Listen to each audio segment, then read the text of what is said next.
Les gars, bienvenue en ce week-end. On est en plein week-end et on va faire un tour de l'actualité sur les marchés et sur les cryptos, bien sûr. Le Dow Jones, donc le Nasdaq et le SP500, les trois indices américains qui rebondissent malgré les pertes initiales. Donc dans la semaine, on avait eu des pertes au niveau des marchés traditionnels, des marchés boursiers, parce que la Réserve fédérale a sorti un rapport disant qu'ils allaient, montrant qu'en fait, ils ne savaient pas quand ils allaient baisser les taux, quand ils allaient tenter de relancer en gros la croissance en baissant les taux.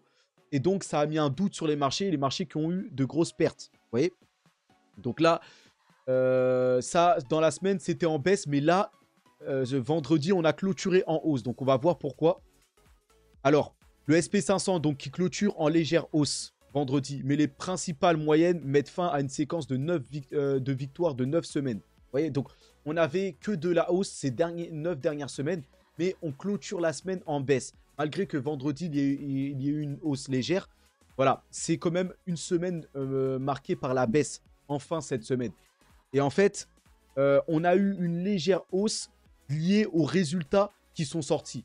Donc là, ça a été, voilà, par exemple, l'action Nvidia, qui est une des stars par rapport à l'intelligence artificielle, qui s'est envolée grâce à la demande en matière d'intelligence artificielle. Donc, les actions technologiques sont toujours, on va dire, en pleine euphorie, mais elles baissent. Là, cette semaine, elles ont baissé par rapport toujours à cette histoire de taux d'intérêt et de l'inflation, pour refroidir pour calmer en fait la croissance et faire tomber l'inflation.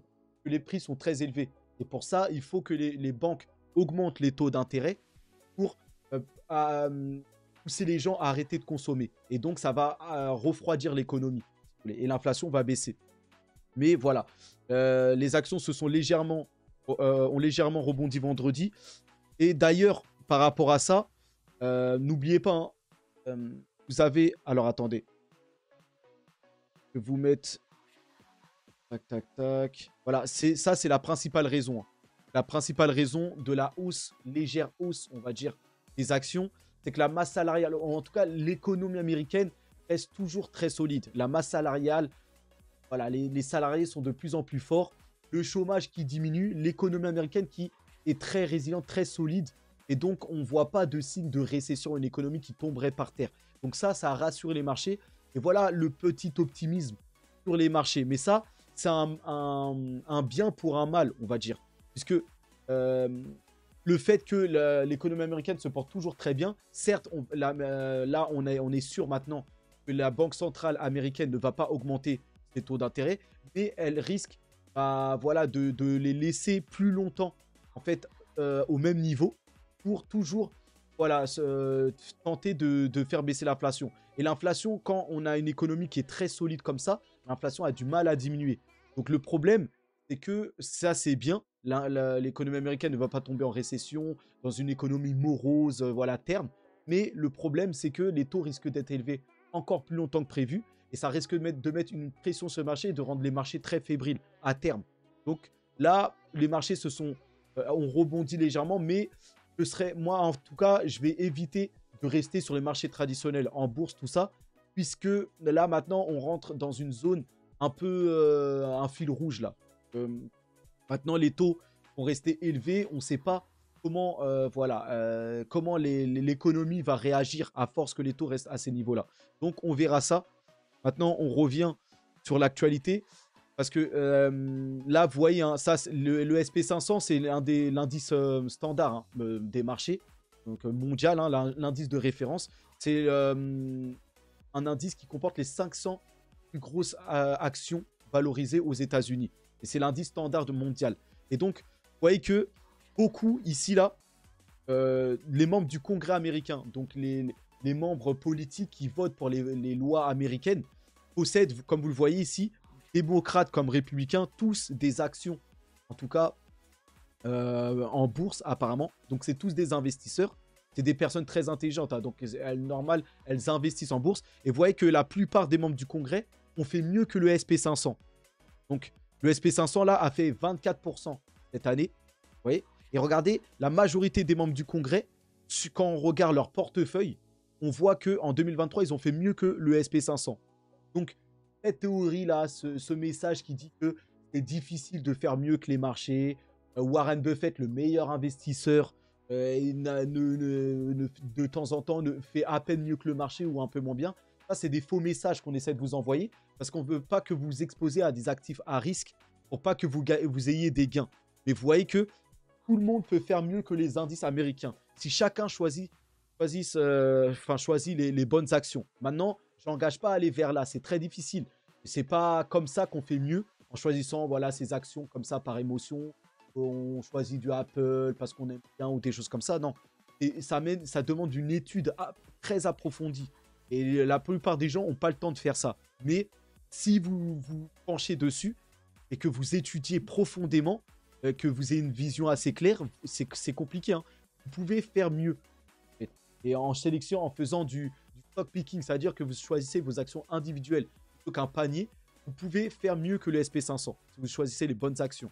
Okay, donc, c'est possible. Vous voyez que les membres du Congrès, qui ne sont pas peut-être spécialement des spécialistes en finance ou des choses comme ça, la plupart battent le SP500.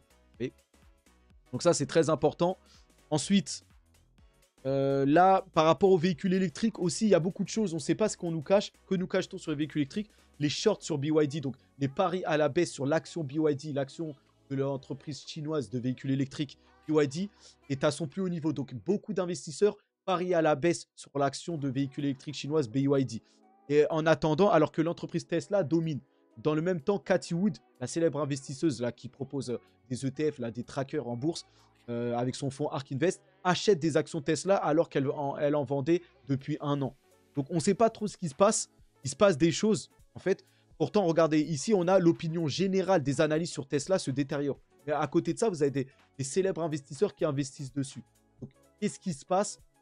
Quel pari fait Cathie Wood? Donc voilà, il y a beaucoup de choses qui se passent, mais je vous invite à étudier tout ça, à faire de la lecture, à aller vous renseigner pour voir. Ouais. Donc même Warren Buffett, considéré comme le meilleur investisseur, avait déjà vendu massivement BYD en 2023 pour ne pas parier contre Musk. Donc c'est une guerre entre BYD et Tesla. BYD, là, cette année, a fait mieux que Tesla, hein, je le rappelle. Donc là, on va revenir sur ça juste après, là, dans les actualités d'Asie. Et donc, il y a une guéguerre maintenant entre ces deux géants des véhicules électriques.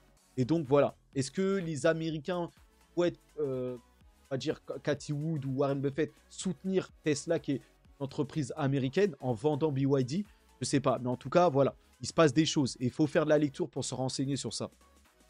Donc, maintenant, comme je vous le disais, le problème que l'inflation, l'économie américaine sort des bons résultats, des bons chiffres, bah, ça met une pression à la hausse, en fait, sur les prix. Si l'économie se porte très bien, américaine, c'est-à-dire que les gens consomment beaucoup, la croissance est là, et que les gens continuent à consommer malgré les prix élevés. Et bah ça maintient les prix élevés, ce phénomène de consommation. Et donc, là, on regardait, même au niveau de l'immobilier, on a les taux immobiliers hypothécaires qui grimpent en raison de la décision de la Réserve fédérale en matière de taux. La Réserve fédérale ne va pas tout de suite baisser ses taux et décider de les maintenir, et elle ne sait pas quand elle va baisser ses taux, et ben voilà, les taux repartent à la hausse, qui va renforcer le dollar. Voilà, une économie américaine forte, c'est le dollar qui monte. Quand le dollar monte, les actifs en face, les devises, l'euro, tout ça baisse en contrepartie. La bourse baisse, les actions aussi, et même normalement les cryptos aussi. Donc attention, là les taux sont en train de repartir, les taux et l'inflation sont en train de repartir à la hausse. Donc warning sur les marchés. Moi, je ne vais plus trop m'exposer sur les marchés financiers en dehors des actions liées à la cryptographie et aux crypto-monnaies. Donc je préviens, moi, là, la bourse, pour moi, ça devient un peu risqué, fébrile. Donc voilà par rapport à ça. Donc regardez, l'inflation de la zone euro. Donc là, on bascule en Europe, là, sur les actualités européennes. Et donc l'inflation de la zone euro rebondit en décembre, alimentant les débats sur la réduction des taux. Donc voilà, là, l'inflation qui repart à la hausse. Donc les taux vont peut-être, la Banque Centrale Européenne, donc Madame Christine Lagarde qui est à la tête, va peut-être devoir remettre un coup de hausse de taux. Va devoir continuer à augmenter ses taux au lieu de les maintenir pour essayer de stabiliser les choses. Là, elle va peut-être devoir les réaugmenter. Et bien ça a un coup direct sur les marchés. Les actions européennes qui clôturent en baisse. Donc, alors que le sentiment mondial vacille, l'inflation de la zone euro rebondit.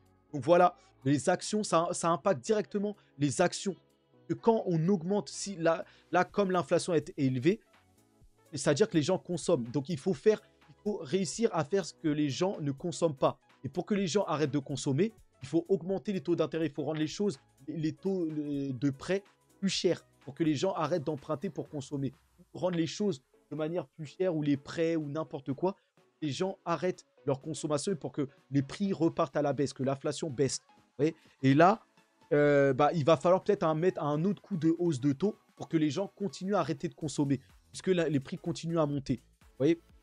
Et donc ça, si, quand les gens vont arrêter de consommer, ça va faire moins de bénéfices pour les entreprises. Vous voyez, s'ils augmentent les taux, les gens vont arrêter de consommer et donc les entreprises vont faire moins de bénéfices. C'est pour ça que les actions baissent. Parce que voilà, le sentiment est que les taux vont réaugmenter et donc les bénéfices des entreprises vont baisser. Voilà pourquoi les actions là sont en train de chuter.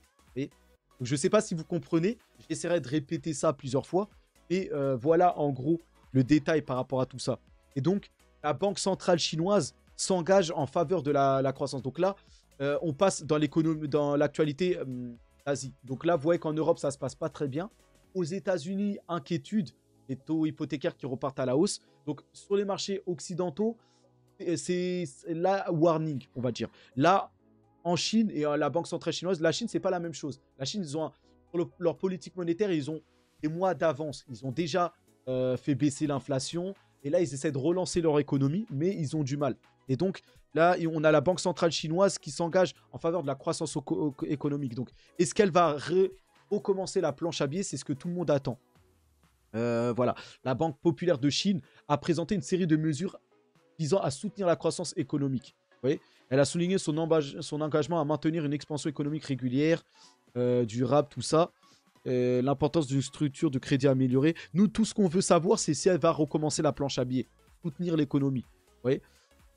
Et d'ailleurs, la Chine, parce que la Chine, ça fait plusieurs mois, voire même années là, que la Chine et ses actions sont en baisse. Donc la Chine, peut-être sur les marchés traditionnels, pourrait être un bon pari. Mais tout va dépendre voilà, de ce genre d'actualité. Est-ce que la Chine va relancer sa croissance à coup de planche à billets? Eux, ils vont ramener de l'argent frais. Ouais, c'est un Ponzi, mais est-ce qu'ils vont le faire? S'ils le font, les actions chinoises vont exploser. Donc la Chine peut être un bon pari avec l'intelligence artificielle en 2024 sur le marché traditionnel. Et donc il faudra surveiller ça de près.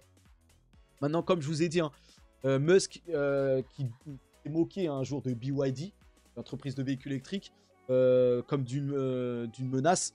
Maintenant, le géant chinois a remporté la couronne. Non, en fait, là, je crois que c'est mal traduit. En fait, Musk, il avait averti que BYD serait une menace. Et là, il a raison, puisque là, BYD a fait plus de ventes que Tesla sur l'année 2023.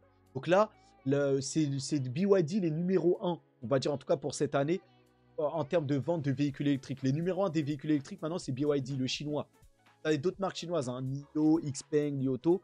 Aux États-Unis, vous avez Rivian, vous avez Lucid. Donc on voit que dans ce secteur-là, c'est fini les Allemands avec leur BM, Mercedes, tout ça.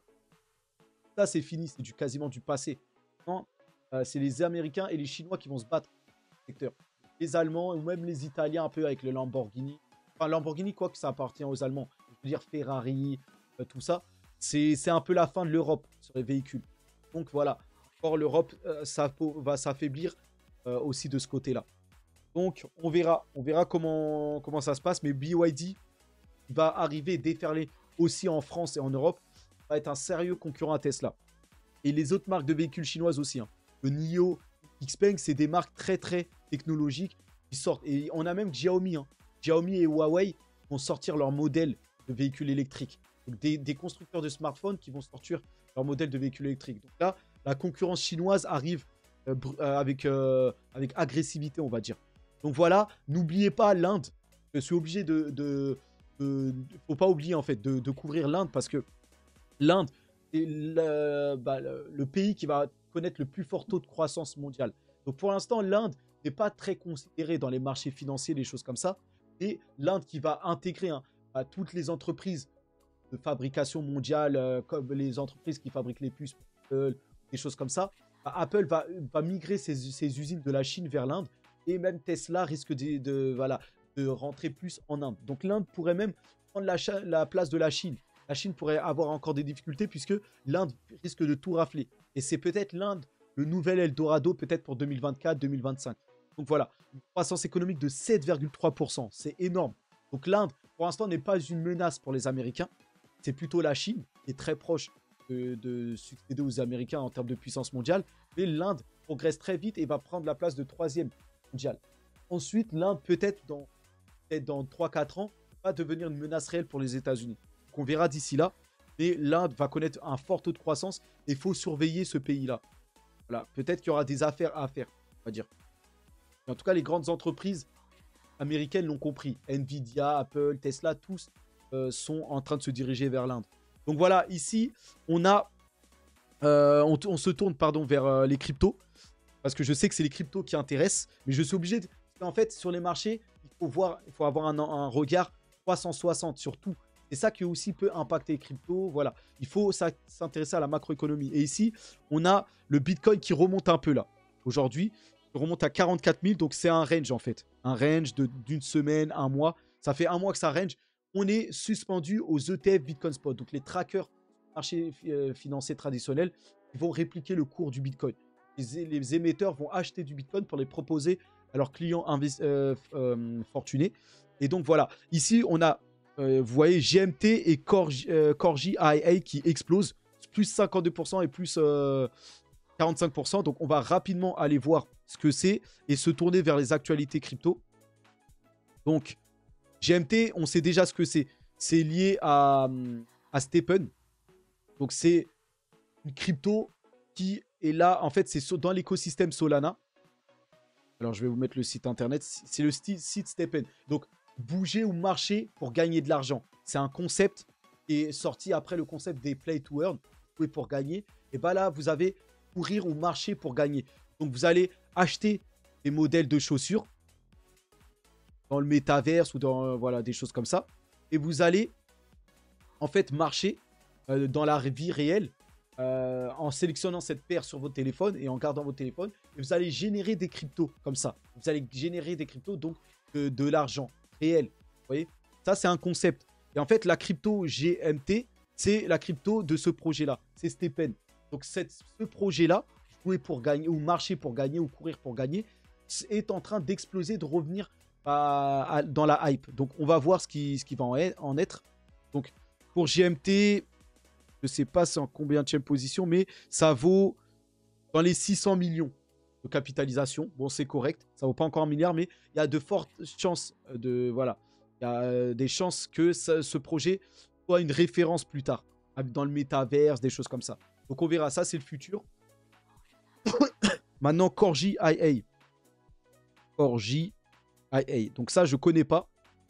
On va voir si ça a l'air d'être lié à l'intelligence artificielle. Ça a l'air d'être l'écosystème Ethereum. Non, Chronos. De crypto.com, carrément. Donc, bienvenue. Alors, là, il me demande de connecter mon portefeuille, carrément. Donc, je ne sais pas trop. Alors, attendez. Bienvenue au club social Corgi IA. C'est un endroit où tous les Corgis qui travaillent dur, comme vous et moi, peuvent connecter et discuter de l'IA. Donc, apparemment, c'est un espace social pour discuter de l'IA. Voilà, c'est un thème intéressant. Donc, on est des Corgis, voilà, encore basé sur la race du Shiba Inu, parce que c'est une race très aimée, tout ça. Écosystème, voilà. Et vous avez, en fait, c'est pour parler de l'IA, tout ça. Voilà, c'est un projet hein, voilà, unique, on va dire. Donc, un espace social pour parler de l'IA. On verra, mais en tout cas, ça a l'air de bien marcher.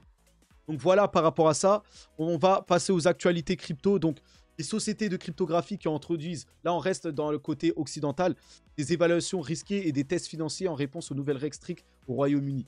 Donc on a voilà, les entreprises comme Coinbase qui sont en train de poser des questions, de se tâter pour voir par rapport aux règles qui ont été introduites au Royaume-Uni. Et donc on a Coinbase qui vise les marchés européens pour tout ce qui va être les produits dérivés liés au trading. Coinbase va proposer des produits voilà, avec levier, des shorts, en fait tout ce qui pour trader les marchés crypto aux clients européens. Donc avec l'acquisition prochaine, société chypriote va être spécialisée dans ça. Coinbase va, à travers cette société, proposer des produits pour le trading en Europe. Donc voilà, Coinbase, en tout cas, qui prévoit une acquisition, donc cette acquisition cruciale lui permettra de lancer des dérivés cryptographiques.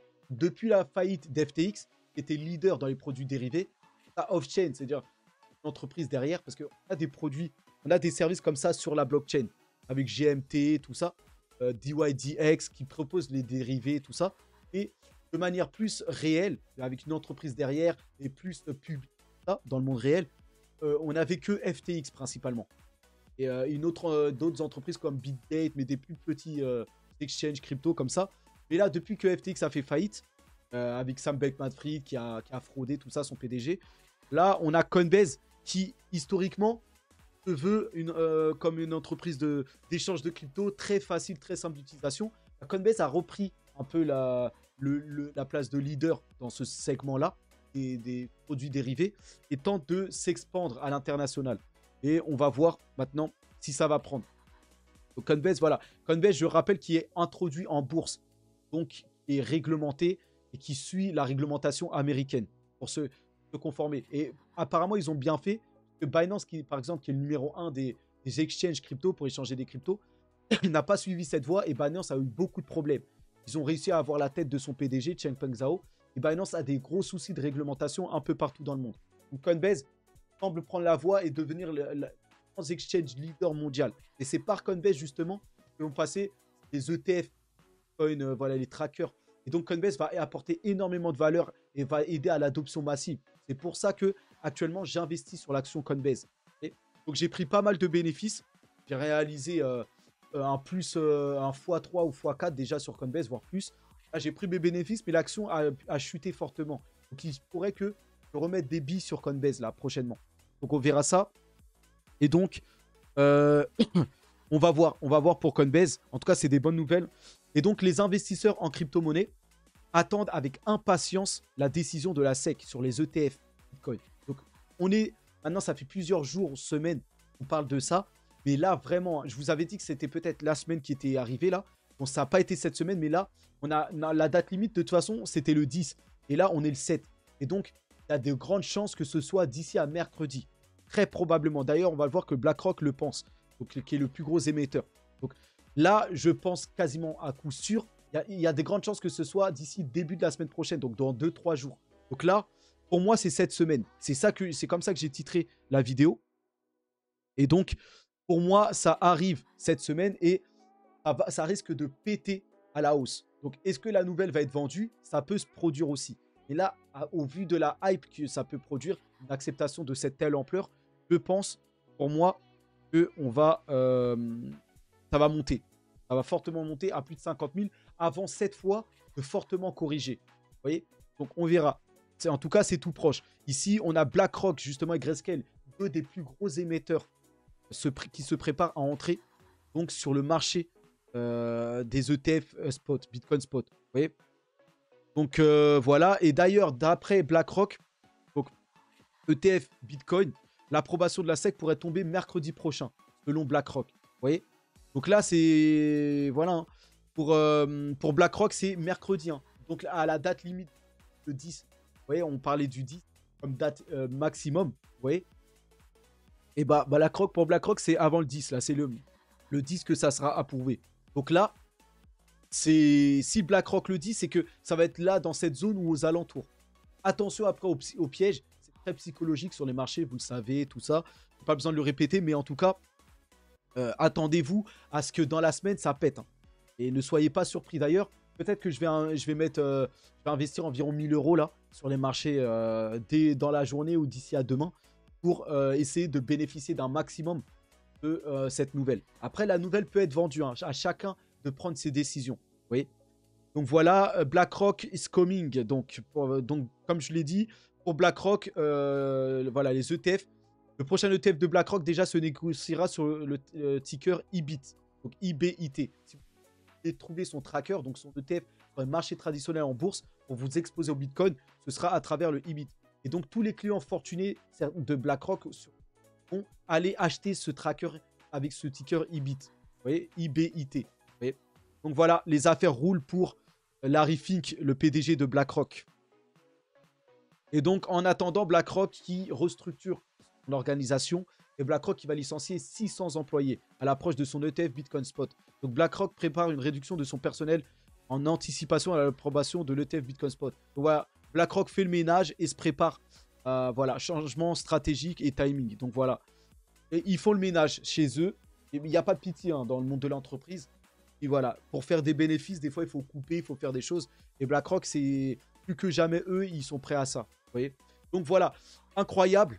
Et on a aussi un article incroyable, dans le, incroyablement pardon, optimiste, dans le Financial Times, hein, qui est un article très très suivi par tous les investisseurs du monde. Tous ceux qui connaissent les marchés financiers connaissent le Financial Times. C'est un article de presse et très écouté, très lu de la part dans le monde des marchés ou des investisseurs, tout ça. Et donc, il y a un article très optimiste qui est sorti aujourd'hui là, ici sur le Financial Times. Et donc, en gros, voilà, My New Year Resolution is Bitcoin. Donc, on a un des membres ici là du Financial Times qui dit que voilà, cette année, il est résolu à se mettre sur le Bitcoin. Et il explique pourquoi, entre guillemets. Vous voyez. Donc, voilà, il donne plein d'arguments. Il s'oppose à une grande partie du FUD en donnant les raisons. En donnant pour les raisons pour lesquelles il a acheté l'ETF Bitcoin lorsqu'il sera finalement lancé. Donc voilà, en gros, il dit qu'il va acheter l'ETF qui sera bientôt approuvé. Et donc ça, c'est très très bullish parce que le Financial Times, c'est très respecté par les investisseurs, les gens fortunés du monde entier. Ici, on a des membres qui disent qu'il faut se mettre sur les ETF Bitcoin Spot, il faut acheter du Bitcoin. En général, les investisseurs suivent. Donc voilà, une très très bonne nouvelle ici. Et donc, regardez hein, une image synthétise voilà, ce qui va arriver. Donc, une déferlante des ETF sur la société. Ouais, les ETF, ils vont déferler sur le Bitcoin qui va amener en fait 100K, qui va amener le Bitcoin à 100K. Les ETF vont déferler sur le monde, mais dans le monde des marchés, des investisseurs. Hein, parce que les gens ne sont pas éduqués, qui ne savent pas comment l'argent fonctionne, tout ça. Bah, les gens ne vont peut-être même pas entendre ces nouvelles d'ETF, Bitcoin Spot, tout ça. Ouais.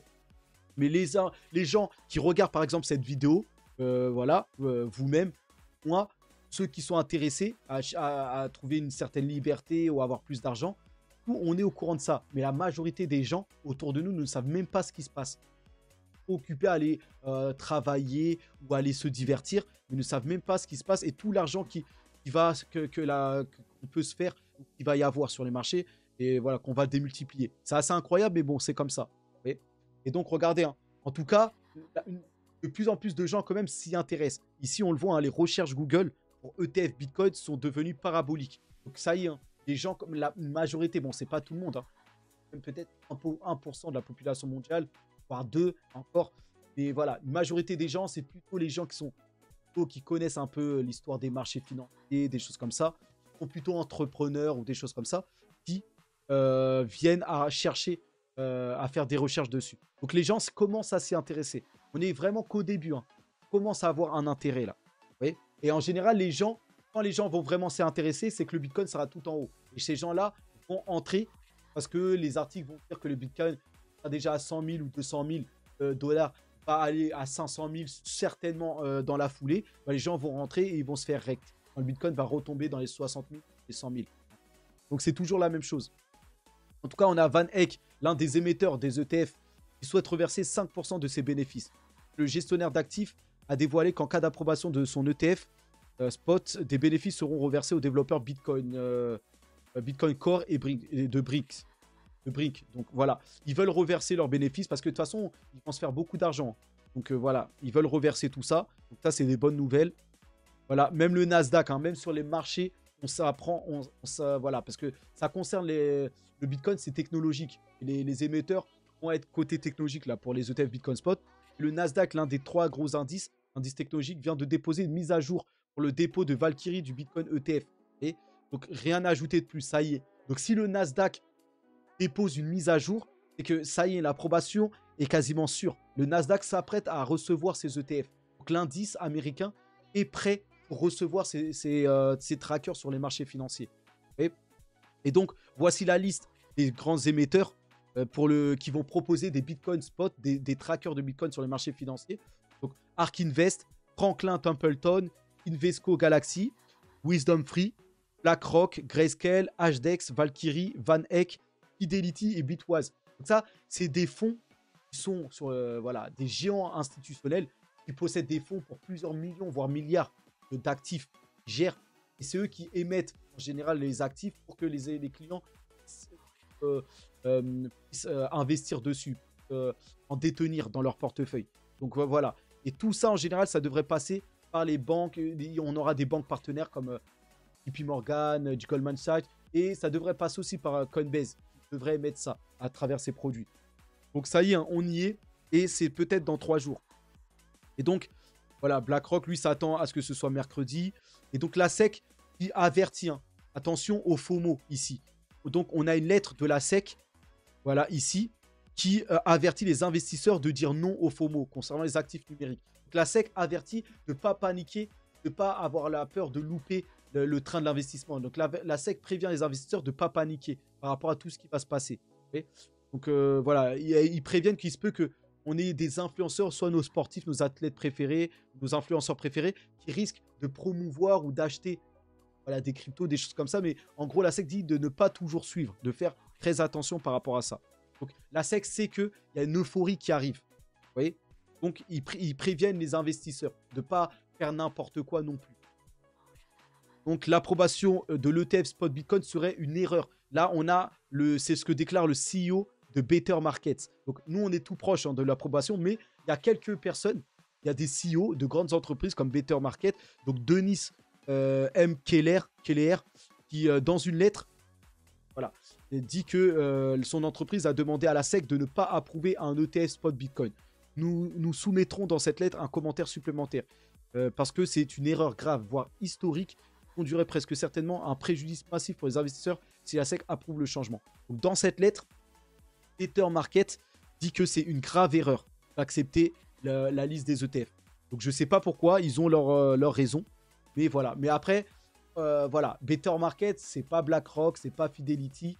Voilà, c'est une entreprise, certes, je ne sais pas de quoi, mais ça reste très minime. Il y a peu de chances que Daniel et M. Keller là soient écoutés. Donc voilà. Mais voilà, c'est quand même sorti, c'est une nouvelle et il fallait que je la sorte.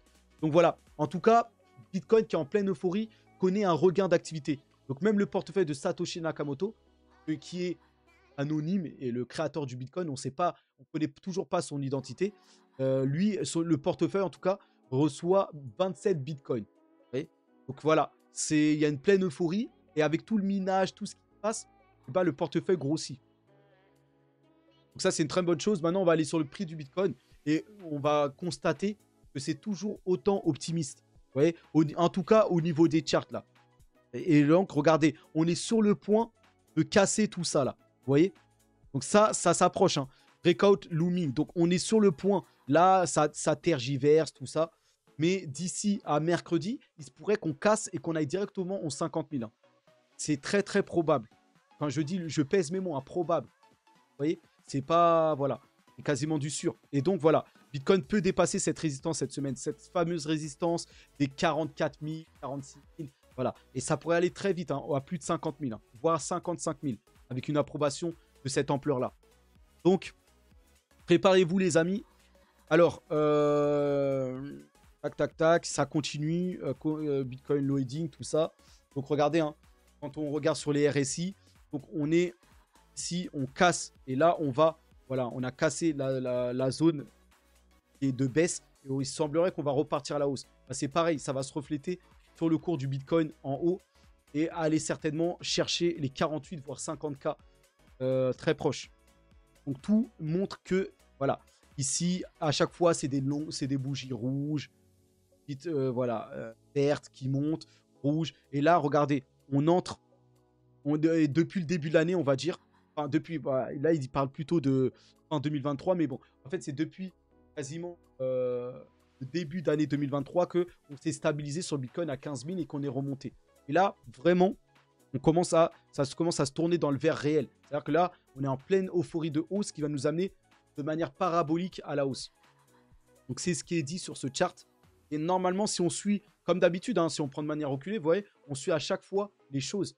C'est toujours la même chose. Et là, on repart sur un cycle vert qui va nous faire exploser les prix à plus de 100K, peut-être 200K, des choses comme ça.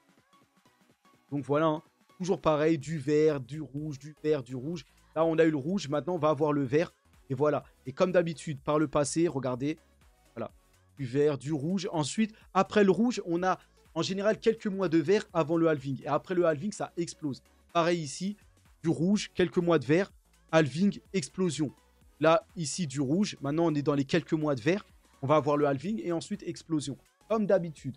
Normalement, on devrait voir le prix du Bitcoin l'année 2024 plus l'année 2025. Et vers mi-fin 2025, on devrait avoir un point haut. Et 2026, on devrait connaître un bear market violent. Donc, normalement, ça devrait se passer comme prévu. Donc, le Bitcoin devrait se redresser après le prochain événement du halving prévu en avril 2024. Donc, c'est ce que je dis. Et par le passé, ça s'est toujours passé comme ça. Donc, le Bitcoin après le halving. Donc, je rappelle ce que c'est le halving. C'est la division des récompenses. En fait, sur le Bitcoin, pour faire tourner le réseau de Bitcoin, vous avez ce qu'on appelle des mineurs. Des gens qui vont faire tourner leur matériel informatique, donc leur GPU, pour générer ce qu'on appelle un hash rate, une puissance de calcul pour résoudre les équations. En fait, ces mineurs-là sont récompensés quand ils font tourner leur GPU. Ils obtiennent en contrepartie du Bitcoin, vous voyez, et de manière passive. Et ben, sachez que tous les 4 ans, il y a un phénomène qui s'appelle le halving. Et donc, la récompense est divisée par 2, le prix de la récompense. Donc, et donc, ça met une pression à la hausse sur le Bitcoin. Et, là, en fait, la récompense diminue, mais ça fait augmenter le prix, en fait. C'est un phénomène qui fait augmenter le prix, qui met une forte pression à la hausse sur le Bitcoin. Ça, voilà. Le halving, il arrive en avril 2024, là. Après 4 ans, c'est la dernière fois, c'était il y a 4 ans. Et là, ça arrive en avril 2024. Ça, c'est des événements qui ont explosé en général le cours du Bitcoin. Peu après. Et là, ça arrive. Avril 2024, on est en janvier, donc dans 4 mois, on aura le halving. Et donc, regardez, hein, les compteurs sont là. Voilà. Plus que 100 jours avant le prochain halving Bitcoin. Sa date estimée est actuellement fixée au 19 avril. Donc, retenez bien cette date. 19 avril, c'est la date. Et donc, avec l'approbation des ETF qui se précisent, nous sommes à l'approche d'un cocktail explosif pour le cycle à venir. Je rappelle que les ETF pourraient être acceptés cette semaine, d'ici à mercredi. Ça, déjà, ça va être explosif. Ça va emmener les cryptos très haut. Et en plus, on va avoir dans la foulée le halving de 2-3 mois. Et ça, voilà, c'est un cocktail qui peut amener le Bitcoin largement à plus de 100K, voire 200K. Donc, ça va être la fête sur les marchés. C'est tout ce que je dis. Mais on verra quand. Maintenant, tout ça, c'était sur le Bitcoin. Maintenant, Ethereum, la deuxième crypto du marché, toujours à surveiller. Et Ethereum qui se comporte plutôt pas mal. Regardez, ça, comme le Bitcoin. Donc là, voilà, on a une sous-performance d'Ethereum. Donc là, si on compare par rapport au Bitcoin, qu'est-ce que ce chart nous dit? Nous dit que c'est inversé entre Bitcoin et Ethereum. Quand le Bitcoin monte, Ethereum baisse et vice-versa. Et là, pour Bitcoin, on s'attend maintenant à ce que ce ETF soit validé et peut-être que la nouvelle va faire exploser le Bitcoin, mais vite, la nouvelle va vite être vendue puisqu'il y aura des prises de bénéfices. Et à ce moment-là, Ethereum va surperformer. Donc on arrive peut-être maintenant à la chance d'Ethereum de surperformer. Là, c'est Bitcoin qui a surperformé Ethereum. Là, ça devrait être le contraire. Donc peut-être investissez sur Bitcoin jusqu'à l'approbation des ETF et vendez vite dès que la nouvelle va arriver. Et ensuite, il faudra se pencher plus sur Ethereum. Donc moi, j'ai beaucoup de Bitcoin, mais je compte passer ensuite sur Ethereum après la validation des ETF. Et surtout sur Solana et les altcoins. Donc voilà ma stratégie, on verra par rapport à ça. Les dates de mise à niveau d'ailleurs d'Ethereum, parce que Ethereum doit avoir beaucoup de mises à jour à venir pour tenter d'améliorer sa blockchain. Et là, on voit Solana qui s'envole par rapport à Ethereum, parce que Solana comporte moins de frais et beaucoup plus rapide. Donc Solana est préféré par rapport aux gens qui utilisent la blockchain. Et donc là, la mise à niveau d'Encun sur les réseaux de test Ethereum et donc arrive. Donc le Goerli. Donc là, on va avoir la mise à jour déjà Goerli le 17 janvier. Ensuite, Sepolia le 30 janvier. Et ensuite, Oleski le 7 février. Tout ça, c'est des mises à jour majeures sur le réseau d'Ethereum pour que Ethereum soit toujours plus rapide et une décentralisation, donc une sécurité accrue, des frais très faibles, tout ça. C'est des mises à jour importantes qui vont faire qu'Ethereum va maintenir sa domination normalement sur les smart contracts, en fait, les projets, les blockchains qui proposent des services, on va dire. Ethereum est le grand leader dans ce domaine. Avec Solana qui revient comme un boulet sur lui, mais bon. Voilà. Donc, ce qui est pour des altcoins, on va voir ici. Donc, d'ailleurs, attendez, je vais vous montrer Solana. Solana, par contre, a connu une forte correction, hein. En 2 semaines, là, Solana perd 25%. C'est pas négligeable. Et Solana a fortement progressé. Là, on a une prise de bénéfice très forte sur Solana. Solana était à plus de 100 $. Et là, ça a corrigé. Bon, ils reviennent à 94 $. Mais à mon avis, ça va se stabiliser et repartir. Mais c'est peut-être une opportunité. D'ailleurs, là, comme je vais peut-être investir 1000 euros, d'ailleurs, je pense que je vais mettre un gros paquet sur Solana, au moins 400 euros ou un truc comme ça. Là, dans la journée, là, d'ici ce soir. Donc voilà. Ensuite, voilà, pour les altcoins, je pense que ça va être l'heure des altcoins. Dès que les ETF vont être validés, je pense que les altcoins, ça va monter en flèche. Et donc, les charts nous le montrent là. On est qu'au début, là, 2022-2025. On attend la grosse phase là de bougie verte qui va arriver dans le carré vide. Comme en 2018-2021. Vous avez vu? On y est pareil. On est sur le qui-vive là. Ça va être très très fort, hein. Donc préparez-vous à ça. Enfin, voilà. On termine par ça. Satoshi Nakamoto qui a délaissé le Bitcoin pour le monde. Donc voilà, une énorme chance pour le monde. Le Bitcoin, c'est la réponse à ce système monétaire, ce système financier malade, basé sur... Le dollar est basé sur rien. En fait, le dollar, on peut en faire à l'infini, l'euro, ça, un vrai schéma de Ponzi. Les États, ils s'endettent de plus en plus et nous contrôlent avec ça. Et ils s'endettent, ils continuent à nous contrôler avec tout ça. Le Bitcoin, il n'y en aura à jamais que 21 millions. C'est écrit dans le code, dans le livre blanc du Bitcoin. C'est la solution. Vous voyez, le Bitcoin est, voilà, vraiment, c'est le moyen de liberté pour le monde. Sauf que les gens ne le savent pas trop, tout ça. C'est tellement bien fait et réfléchi, ça débloque tout. Et donc là, on a les ETF qui vont arriver, qui vont amener une énorme crédibilité au Bitcoin. Là, dans la semaine, certainement d'ici à mercredi. Donc l'espoir est là en tout cas. Et on va voir tout ça. Donc voilà, j'en ai fini pour cette vidéo. 40 minutes. Donc régalez-vous bien. On se retrouve d'ici peut-être ce soir ou surtout dans la semaine prochaine qui va être très très spéculative. Et peut-être enfin l'approbation des ETF Bitcoin Spot. Donc ça va être très très chaud. On se tient en courant. N'hésitez pas à me suivre dans mon groupe Telegram surtout. Si vous avez des questions, si vous voulez qu'on discute tout ça. Mon groupe Telegram va se renommer, hein, c'est le groupe de Spartacus, mon groupe. D'ailleurs, si vous voulez m'appeler, moi, le nom de la chaîne s'appelait Spartacus for Academy. C'est le nom, c'est comme ça qu'on m'a appelé, Spartacus, le gladiateur, celui qui s'est battu pour sa liberté. Donc, on est là pour se battre pour notre liberté financière. On est tous Spartacus. Donc, appelez-moi comme ça, ou sinon, voilà, Spartiate Monnaie ou Spartiate. En tout cas, voilà, c'est le nom qu'on m'attribue. Donc, voilà, en attendant que peut-être je passe public, on verra. Donc, voilà, on se tient au courant. Spartiate, force à nous, hein. Allez, bonne journée, bon week-end et on se revoit plus tard. Allez, à plus.